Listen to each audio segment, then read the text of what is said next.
بسم الله الرحمن الرحيم، والصلاة والسلام على أشرف المرسلين سيدنا محمد وعلى آله وصحبه أجمعين. ربنا افتح بيننا وبين قومنا بالحق وأنت خير الفاتحين. ربنا تقبل منا إنك أنت السميع العليم.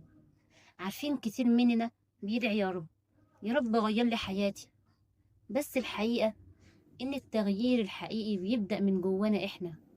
ربنا قال بوضوح: إن الله لا يغير ما بقوم حتى يغيروا ما بأنفسهم. يعني ربنا مش هيبدل حالنا غير لما نقرر نواجه نفسنا. لازم ناخد قرار ونقول كفاية، كفاية خوف، كفاية تأجيل، كفاية جلد ذات، كفاية نعيش دور الضحية.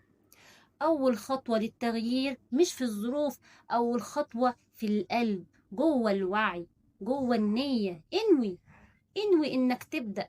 لما نبدأ احنا، ربنا هيفتح الطريق وهيخلينا نشوف الخير اللي كان مستنينا من زمان. ومهما كان اللي عدينا بيه، خدوا بالكم، ومهما كان اللي عدينا بيه، ربنا عمره ما بينسى اللي بيحاول ويقوم كل مرة، حتى لو بيقع 1000 مرة. ابدأ بنفسك وخد أول خطوة، وربنا هيوصلكم لأبعد مما تتخيلوا. عارفين، مش مهم نكون وصلنا لحد فين دلوقتي، المهم إننا لسه بنحاول ولسه جوانا نية، حتى لو خطوة صغيرة. وربنا أحن من إننا نطلب وما يفتحش لنا بابه. ابدأ بنفسك حتى لو الطريق مش واضح، كفاية إن النية حقيقية. وخطوة النهاردة هي اللي هتفتح طريق لبكرة.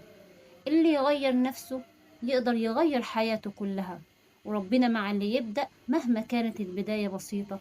والسلام عليكم ورحمة الله وبركاته.